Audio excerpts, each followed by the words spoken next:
Bonsoir à tous, nous voici dans la riante contrée de Châteaubriand, chargé d'histoire ce lieu. Un homme aussi chargé d'histoire qui l'a accompagné pendant toutes ces compétitions, c'est Bernard Morat. Bonsoir Bernard. Bonsoir tous les amis du Wing. Quelle joie de vous retrouver. N'est-ce pas? Alors on s'est intéressé tout à l'heure à l'individuel avec Gilles Delaposta. On passe au par équipe. Expliquez-nous tout d'entrée. Alors on passe donc à la compétition en doublette. Alors suivant le classement individuel, il y a 8 joueurs en tout. On a mis le premier et le dernier en doublette ensemble. On a mis le deuxième et le septième ensemble. Et maintenant, la compétition se joue donc en double. Et c'est Bruno Bidon qui ouvre le premier. Donc aussi un de nos consultants habituels, Bruno le franco-monégasque. Il commence très bien. Voilà, alors il joue avec le russe, le jeune russe 17 ans, Minenko. Bruno qui est presque quadragénaire pour sa part, 39 ans. Alors le jeune russe a été très brillant sur le match précédent, un des matchs précédents où il a gagné en faisant une partie à 213. Il a battu son compatriote Karsavskin 194 et le français Régnier qui s'est contenté de faire 176. Oui, Tony Régnier en effet.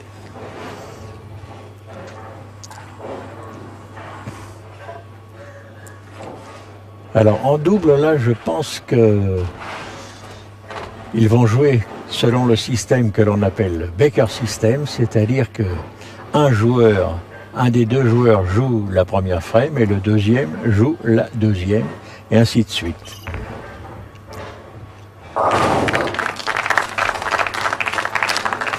Et alors là, ils sont opposés à...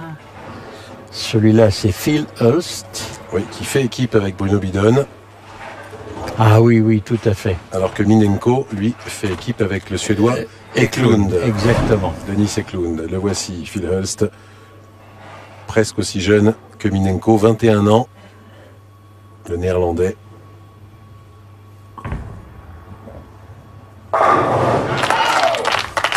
C'est du strike musclé, ça, n'est-ce pas?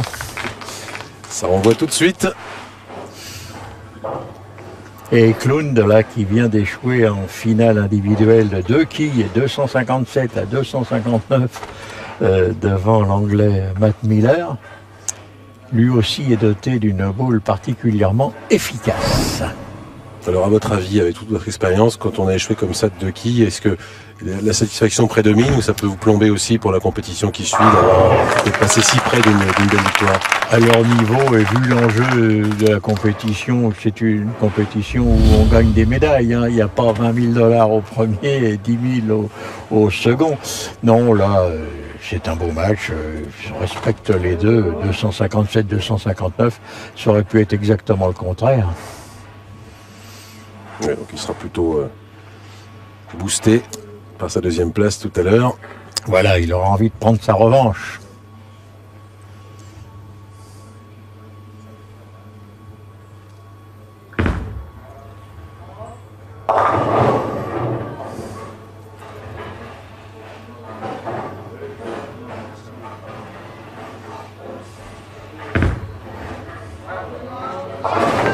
C'est parfait.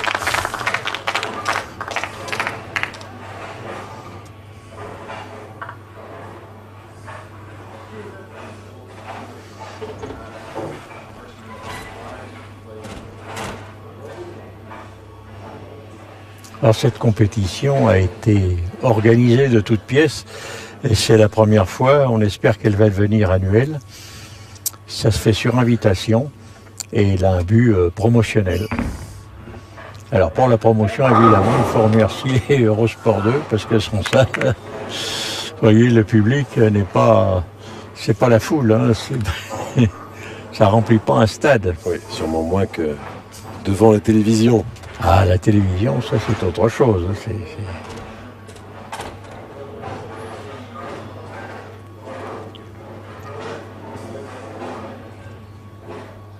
Alors il y avait donc dans cette compétition 2 Hollandais, 2 Russes, un Anglais, un Suédois et 2 Français, dont un jouait plutôt pour Monaco.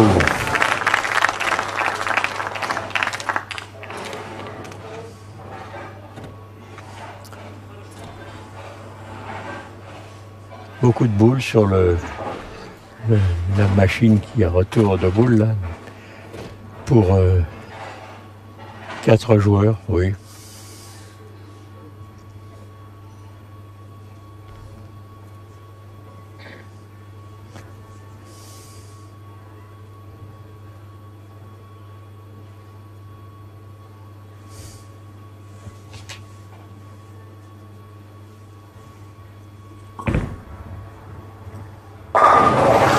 Super de la part de Hulst, partenaire de Bruno Bidon. Place à Eklund maintenant qui va tenter de l'imiter pour cette 4e frame.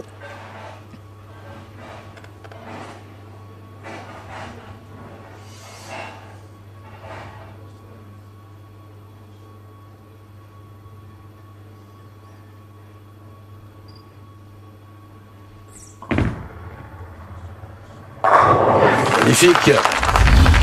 C'est de niveau, hein. On s'y attendait, on n'est pas déçu. Tout à fait. Nous avons affaire à des joueurs d'un niveau assez exceptionnel, notamment le Suédois qui est champion d'Europe en titre, champion d'Europe en doublette. Il a gagné son titre au mois d'avril l'année dernière, cette année. Alors on a retrouvé Hulst pour la 8e frame avec encore un strike. Et Eklund sait ce qu'il lui reste à faire.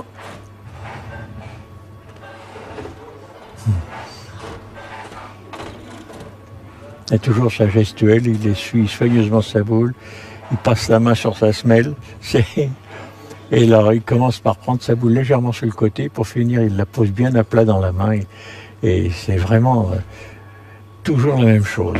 Un rituel absolument invariable. Oh. Et l'efficacité. Il ne faiblit pas Eklund. Place à Bruno Bidon.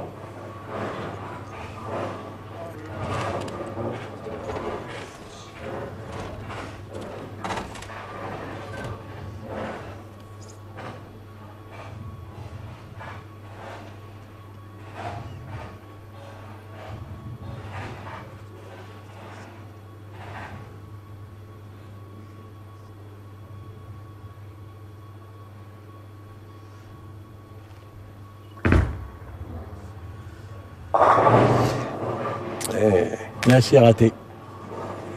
La boule est déviée vers la gauche. Reste 3 quilles, c'est toujours difficile. Dès qu'il y a plus de 2 quilles sur le pin deck, il y a danger.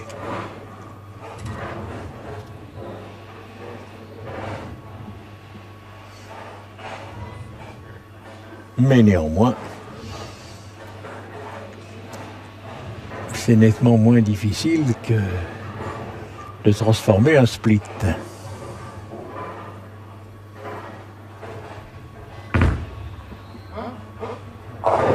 Bien joué. Joli. Oui, oui. On est bien sorti. Place à Minenko.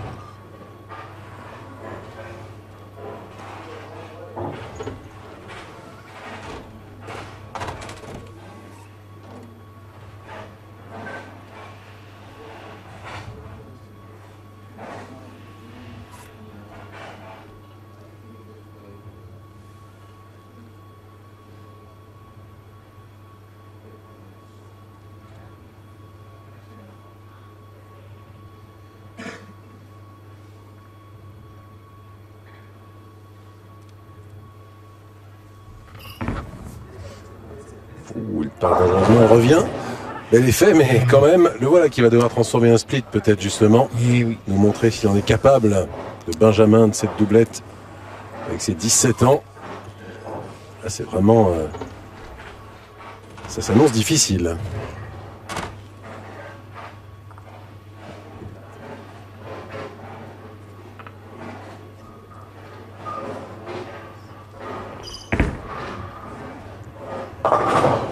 Eh oui, c'est raté, comme on dit.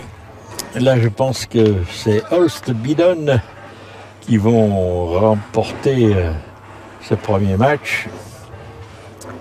Et les vainqueurs de ce match doivent rencontrer après la doublette Krasavkin et Van Zandsvik, à savoir un Russe et un Hollandais.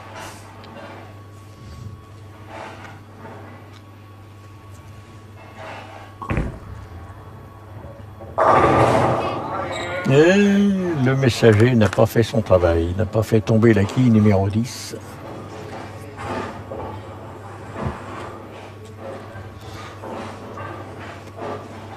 Le score ne devrait pas être extraordinaire sur ce premier match.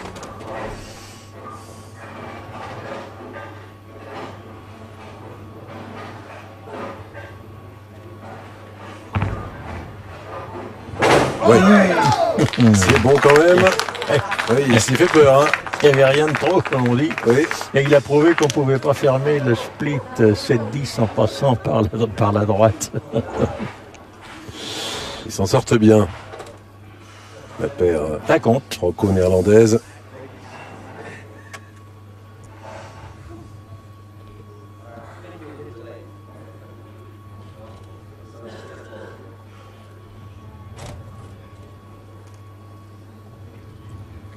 Ah, on aura vu tout le monde soigneusement essuyer la boule.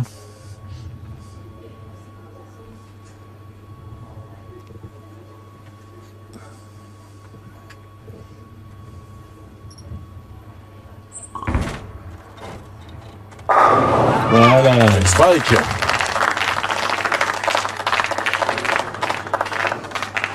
Se rachète bien.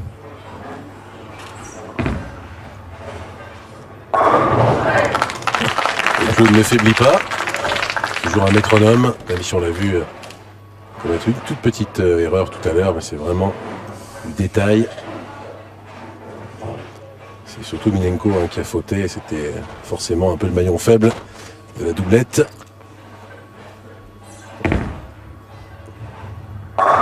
Et encore un, il les enquille.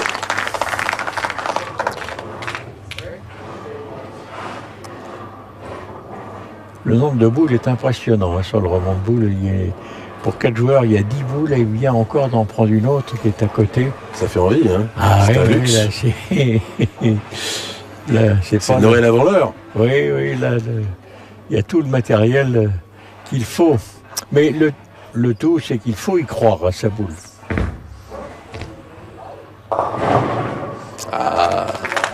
Même Eklund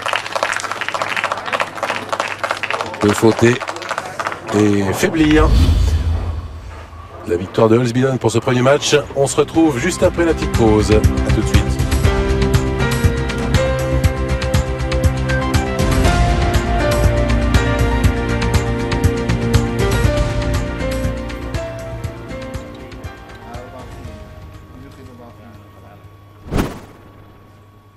Retour à Châteaubriand pour ce deuxième match entre Bruno Bedon, Phil Hulst, le néerlandais, qui viennent de s'imposer face à Eklund et Minenko. Ils affrontent Krasavkin, le russe, associé à Van Zandsvik, le néerlandais.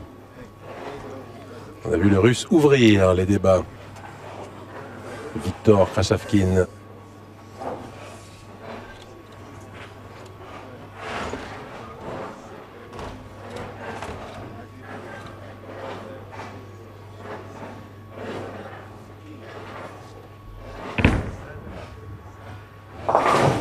Et c'est le trou.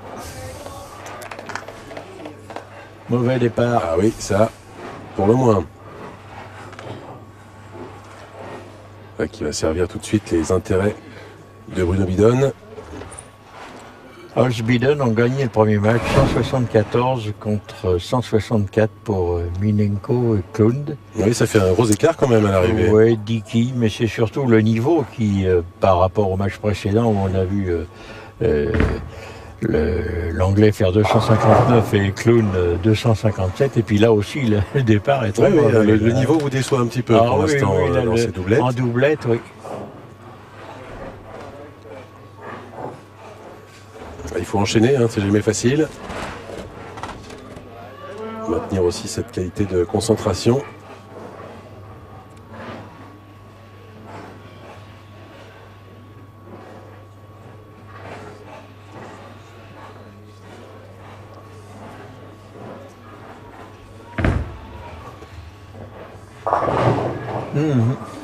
Ça ne sera pas suffisant.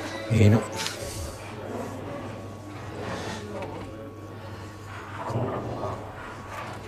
Alors, le partenaire de Bruno Bidon. Parce que donc dans cette compétition doublette, on l'a bien vu dès le départ, il ne joue pas toutes les frames, il les joue à change. Oui. Un beau strike pour Phil Hulst.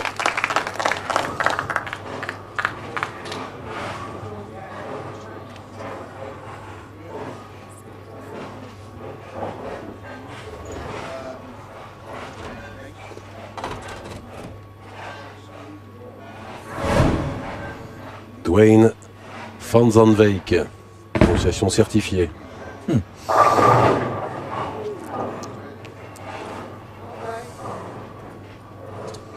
La quille numéro 5 qui reste en place.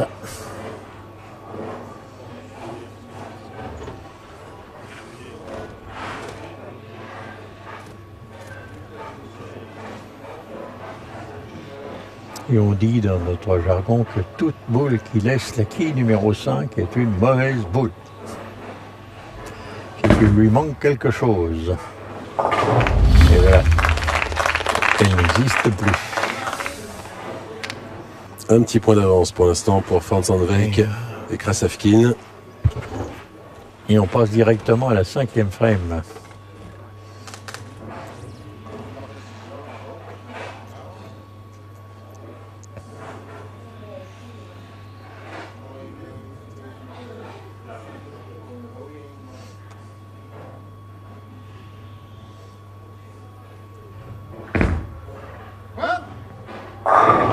Superbe strike de Bidon.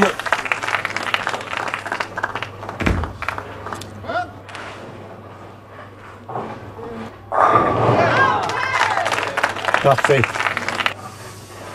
Et la réponse maintenant de Krasavkin.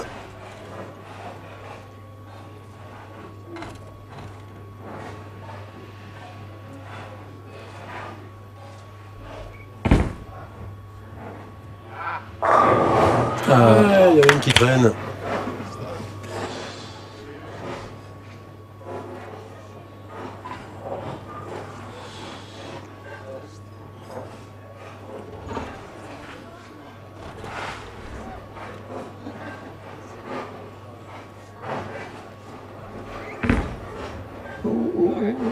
Ah, c'est bien. Il évite le pire. Place à nouveau à Phil Hulst.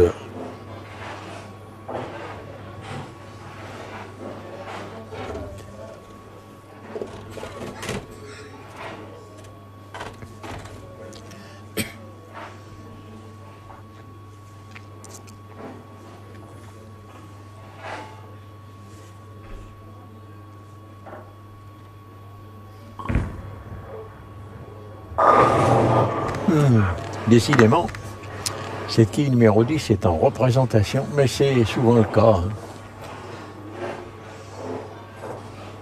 Et on l'explique. Il faut tellement peu de choses.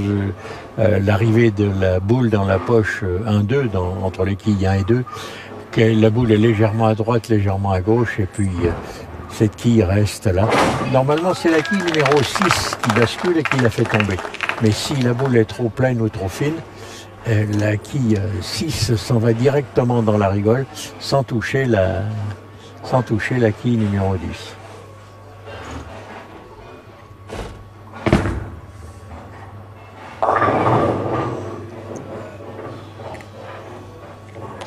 Ah oui, encore une qui est restée en route, en rade.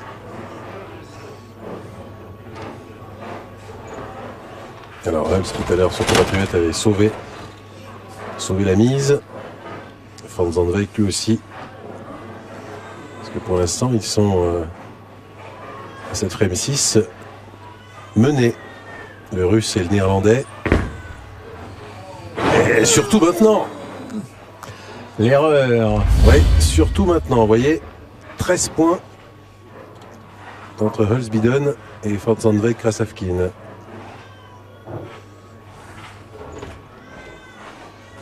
Et on attaque la 7e frame avec Bruno Bidon, qui avait plutôt mal commencé, on se souvient de l'entame de ce match, mais qui s'est bien repris depuis. Et ça continue avec un nouveau strike.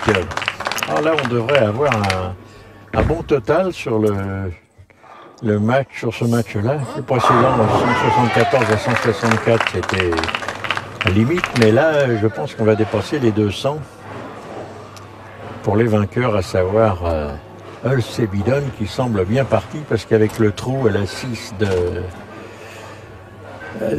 de Zandvik, c'est difficile à dire, hein, ça, Zandvik. Oui. Ouais, vraiment à la hollandaise, Zandwijk, qui veut dire chemin de sable. Ah ben voilà, c'est formidable. Le chemin sablonneux, même, si vous voulez. Le chemin sablonneux.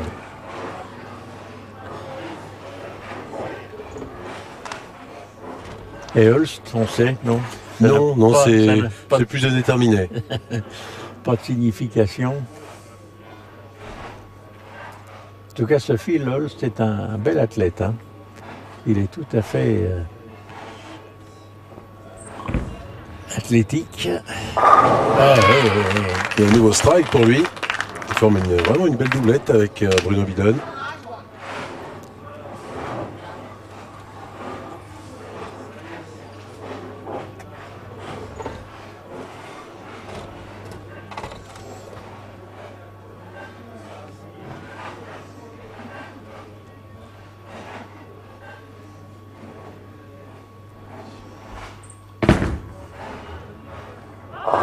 Van Zandwijk a décidément du mal à réussir des strikes.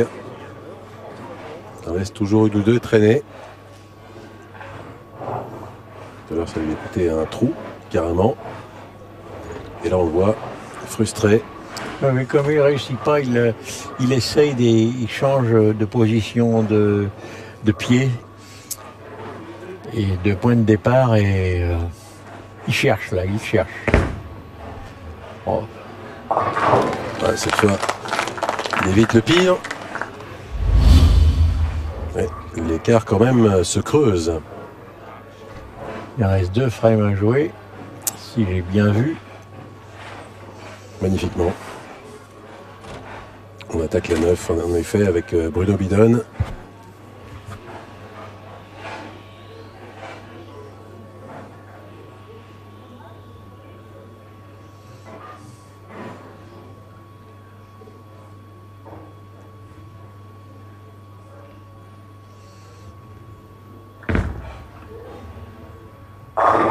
Ah, il interrompt sa longue série de strikes. Et il se laisse la quille numéro 5.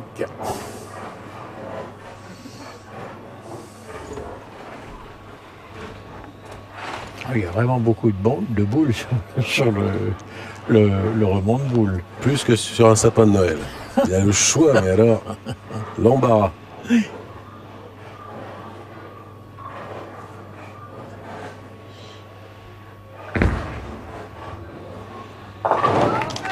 Et c'est bon. Place à Krasavkin.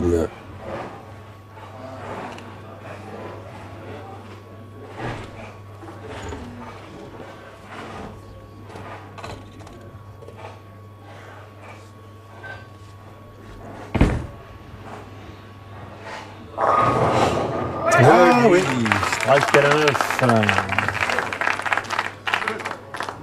Dernière frame. Ils ont refait un petit peu leur retard. Krasavkin et Van Zandwijk, mais bon, ils sont loin quand même. Surtout que Hulst ne fait pas. Oui. Nouveau strike pour le jeune néerlandais de 21 ans.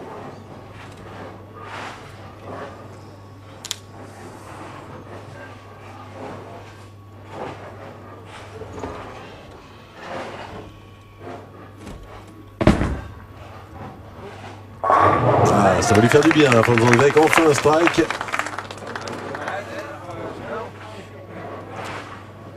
Duel néerlandais là, en ce moment entre Van Zandwijk et Hulst. 2 strikes, un de chaque côté pour commencer. Et il enchaîne. Et celui-là, il est particulièrement musclé. Hein.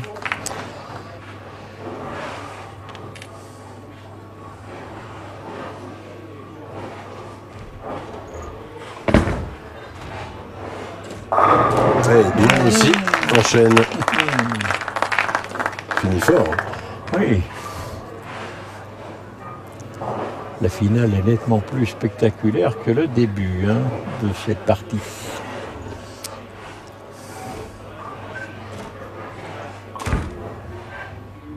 On n'arrête plus. On n'arrête plus, Phil Hulst. 204 pour Hulst Bidon.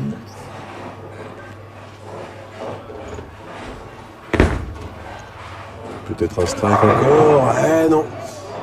Et 181 pour leurs adversaires. 23 points d'écart. C'est un gouffre. Petite pause. Et on revient.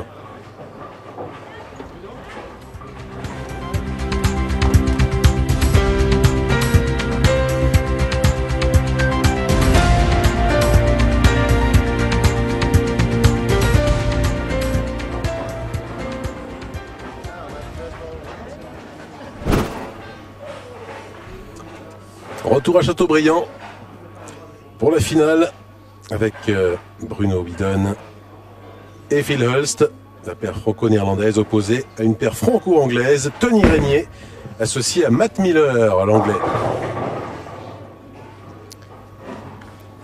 Et là, ça se joue sur le total de 2 parties, alors que les précédents matchs se jouaient seulement sur une partie.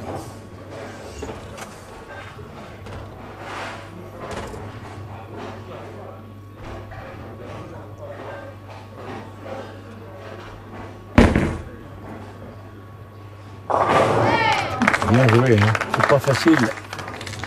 Ces 3 quilles qu'on appelle le combo. Le combo de gauche.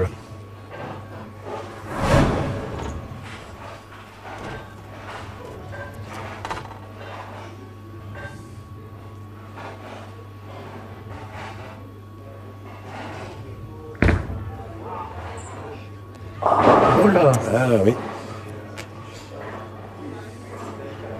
Dangereusement vers la gauche sur cette boule. Il a fait le geste qu'on appelle le geste du faucheur. Sa main, au lieu de terminer devant son épaule, a terminé devant son nez. Et sur 20 mètres, la boule est complètement partie sur la gauche. Là, il est bien en ligne.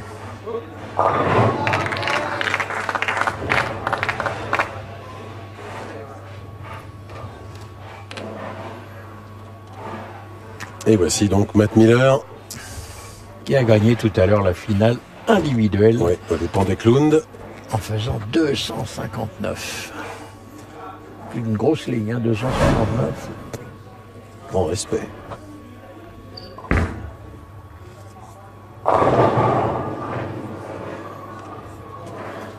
Commence pas sur des bases aussi élevées.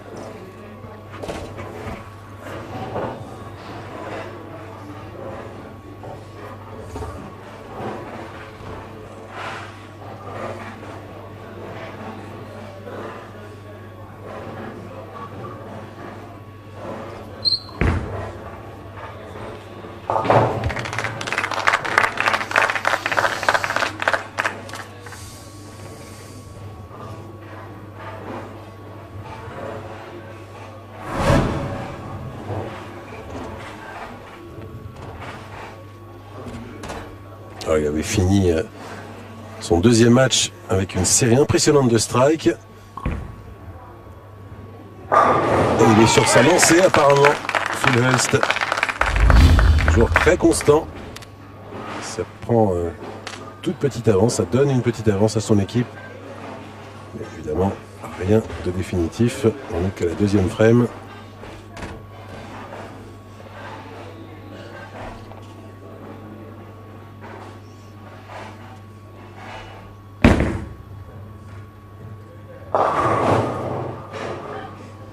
Tony Régnier, pour l'instant, a du mal.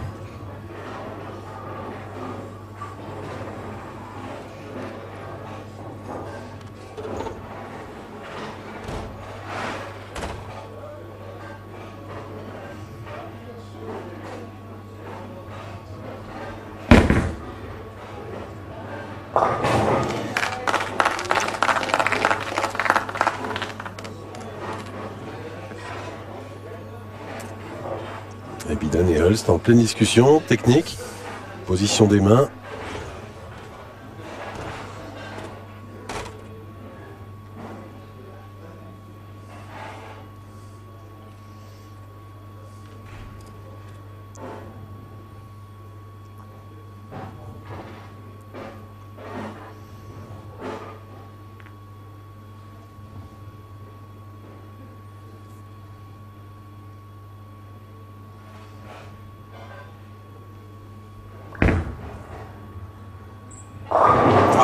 Apparemment, ça valait la peine. Cette petite discussion avant. Oui, c'est un Brooklyn. Un strike réalisé en touchant la quille de tête sur la gauche. Mais ça compte.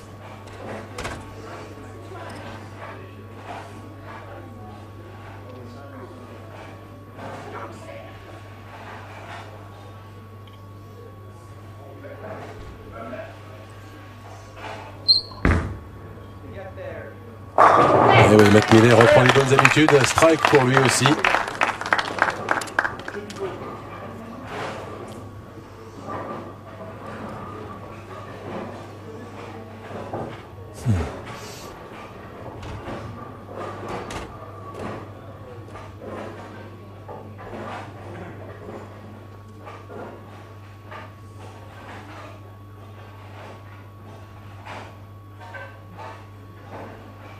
Phil Holst. C'est un métronome dans cette compétition pour l'instant en doublette. Triplé strike pour la doublette Holst-Bidon.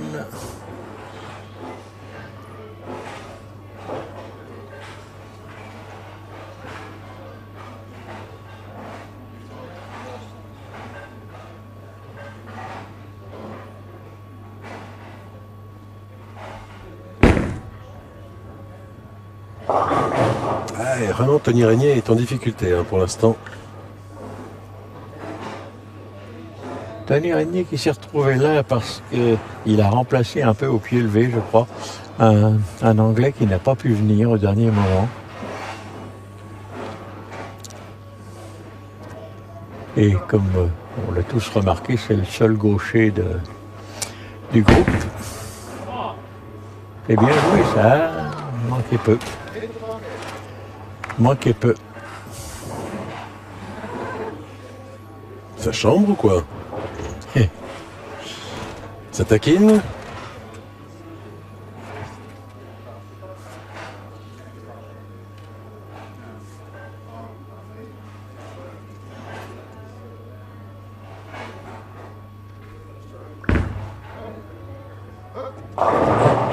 La belle-mère. Alors expliquez-nous ça. Alors la belle-mère, c'est quand deux quilles sont juste l'une derrière l'autre. Les Américains appellent ça sleeper pin ou double wood. Et même depuis quelque temps, ils ont surnommé la quille qui se trouve en arrière, ils appellent ça la barmaid. La barmaid. Oui. Mais les plus romantiques, ce sont les Brésiliens qui appellent ça Roméo et Julieta. Charmant. Et alors les Lettons appellent ça politruc. Politruc, c'est-à-dire celui qui est devant, c'est un policier, et celui qui est derrière, c'est un membre du Parti communiste qui surveille le policier. Ah, politruc. Oui. Voilà, à la grande époque du KGB. Oui, voilà. Et les pros ne ratent quasiment jamais la belle-mère, alors que les amateurs, ça leur arrive souvent, mais là, Bruno Bidon a parfaitement réussi. Il faut tellement peu de choses pour que la quille qui est devant s'en aille à droite ou à gauche. Et que la boule soit déviée et ne touche pas celle de derrière. C'est une des figures les plus connues du bowling. Mais Roméo et Juliette, c'est bien. C'est follement romantique. Hein.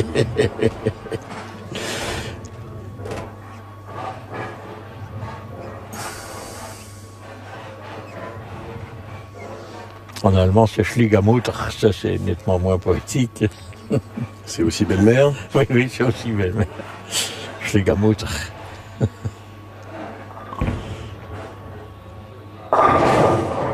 Ah, il interrompt sa série, hein. Ça faisait vraiment une éternité. On l'avait pas vu réussir autre chose qu'un strike. Phil Hulst, ça a l'air d'ailleurs de plonger dans un abîme de perplexité.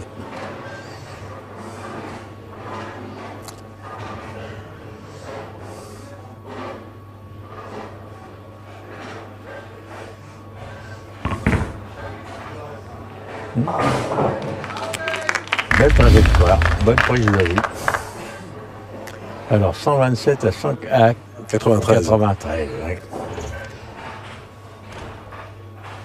oui. 8e frame de cette finale.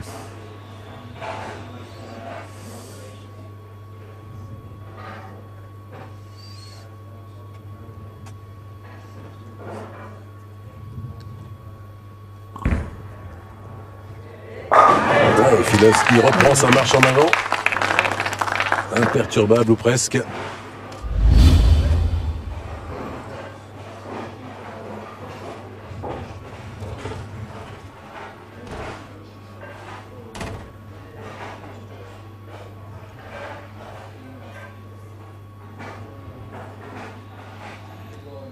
On n'a pas encore vu un strike de Régnier. Et c'est pour maintenant. Ah non, il y a toujours une qui reste. Hein. Et comme il est gaucher, évidemment, c'est la 7. La quille d'extrême gauche, la quille numéro 7.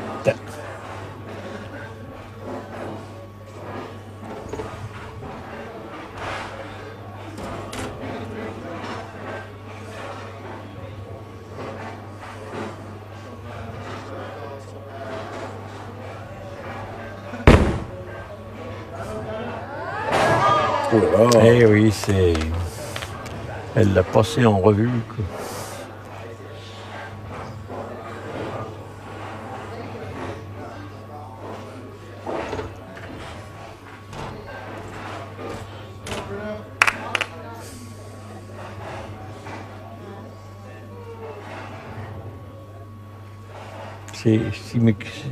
Si j'ai bien vu, c'est la 10e frame, ça, ou pas? La 9e. C'est la 9e.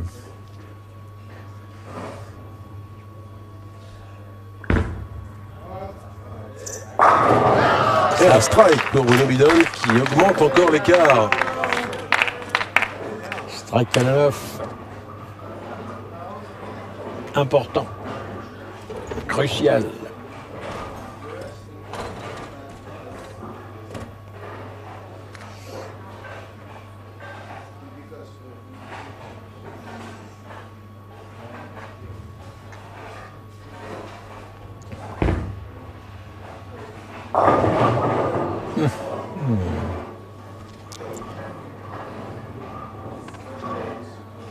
Ah, ils sont en dessous hein, pour l'instant. Ah oui, Miller oui. et Régnier.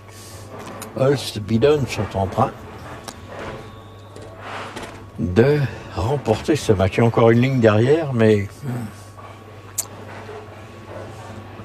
l'écart va être un peu élevé.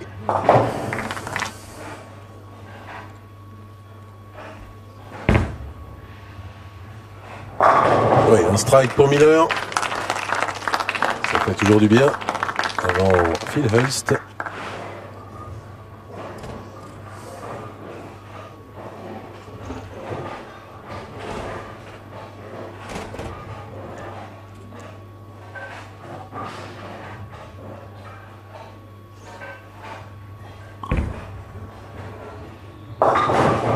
Oh, ça c'est la 10e frame. Ah, ça peut tout remettre en question, ça. Oui, parce qu'on l'a rarement vu commettre telles erreurs. Peut-être dégommer ces trois-là. Eh oui, c'est ce qu'il fait. Peu. Moindre mal quand même.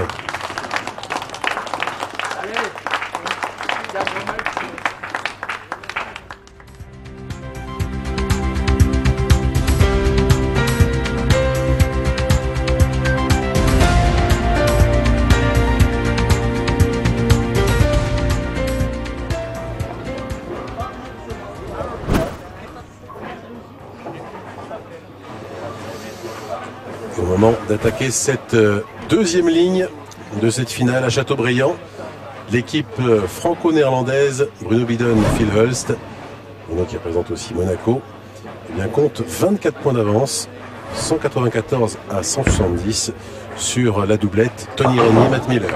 C'est-à-dire que Bernard a quand même un bel avantage. Cela dit, on l'a vu, hein, ça peut quand même encore bouger. C'est jouable. 24 points en doublette, c'est jouable. Mais enfin, d'après le niveau, la cohésion des joueurs, je pense qu'ils sont bien partis, Hulst, Bidon. Ouais. Enfin, surtout quand on voit les ennuis de Tony Reynier aujourd'hui.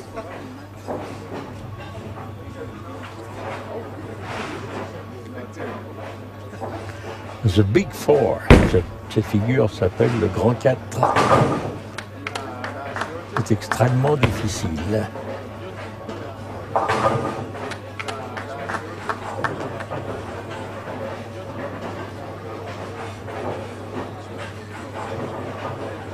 Place à Phil Hulst.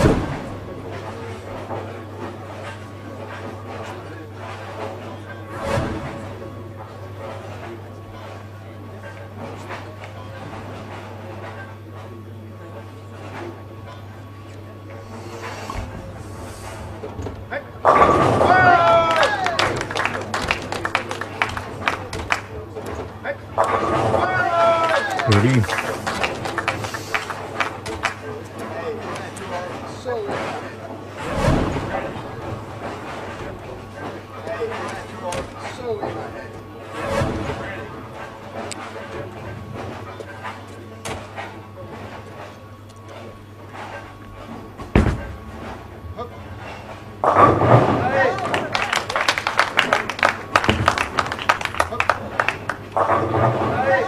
Et un bon strike pour Miller.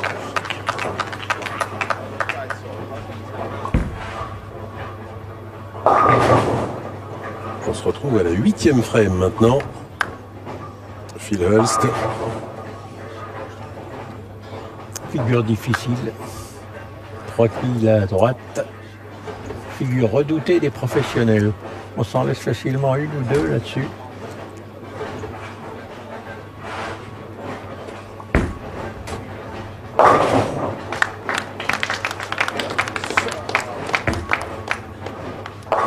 Ah oui, il est vraiment fort hein, ce soir décidément, Phil Hulst. Ouais, il est tout à fait bien dans l'équilibre et bien en ligne. Toutes ces boules vont à la même vitesse et elles sont posées avec précision.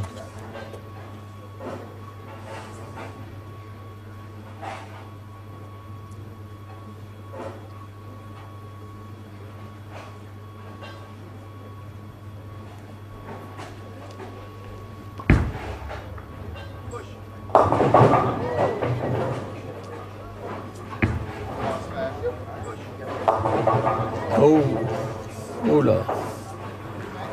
Et ça, ce n'est pas le grand 4, c'est un split à 4 quilles, mais celui-ci est faisable. En touchant à droite la quille la plus en avant, on peut le réussir.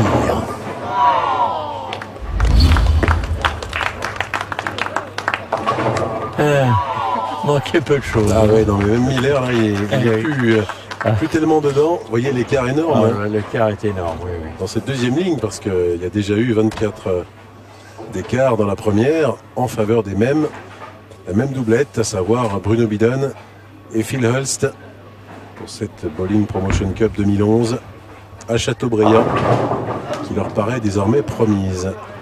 cette coupe. Oh là là là.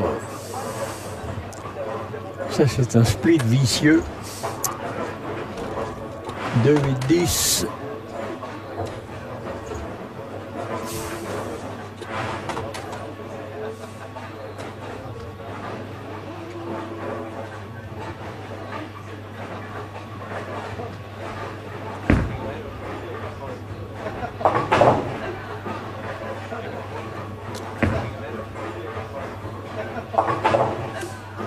Et une seule.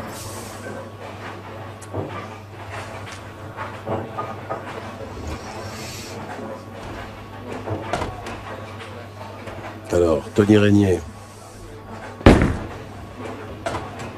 En difficulté tout au long de cette finale. Va-t-il bien terminer? Il y en a toujours une qui traînasse.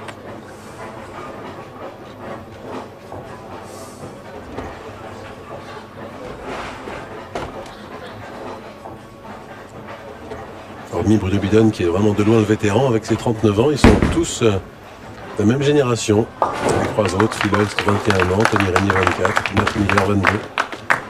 Et là, c'est bon. C'est bon. Bien joué.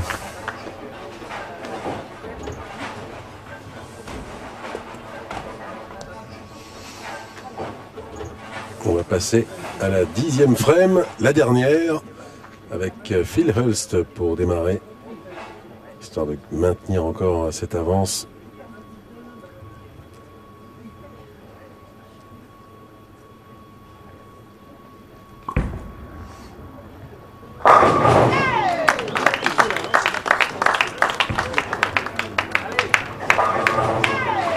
Bien, la cause est entendue. Hein. Oui, il semblerait que Bruno Bidon va conserver son titre. Parce qu'il avait gagné l'an passé cette Promotion Cup.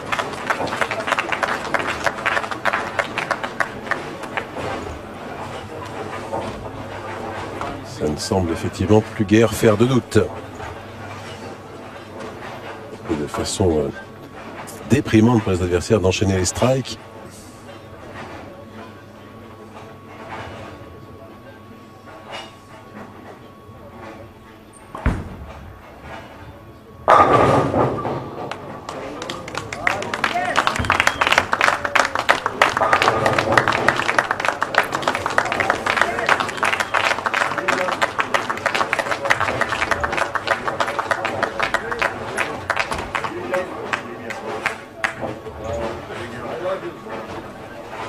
Alors Matt Miller, vainqueur de l'individuel, mais là, il a été dominé. Il a été en dessous de son niveau pour l'instant dans cette finale en doublette. On va voir. Peut-être finir fort.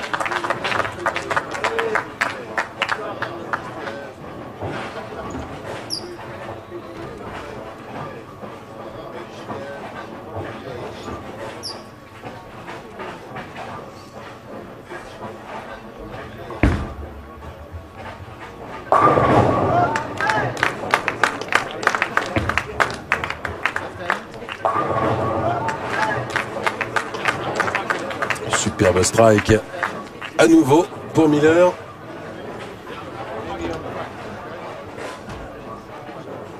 Allez, c'est la dernière boule de cette finale. De toute façon, ils le savent. Le titre est pour Phil Holst et Bruno Bidon, que l'on va d'ailleurs entendre les vainqueurs. Bruno Bidon, vous et Phil Holst, vous avez gagné donc la doublette de cette finale de la Promotion Cup 2011. Qu'est-ce que ça vous inspire? On est très heureux évidemment de gagner à nouveau, puisque moi pour la grande première l'an passé j'avais gagné avec Sergei André le russe. Maintenant je gagne avec le néerlandais Phil Holst, donc on est très heureux de cette victoire. Et vous Phil, moi je suis ravi évidemment, c'est la première fois que je joue. Les doublettes, l'an dernier c'était un désastre, là je joue avec Bruno et on gagne, donc je suis vraiment ravi. Très gros trophée et je suis très heureux.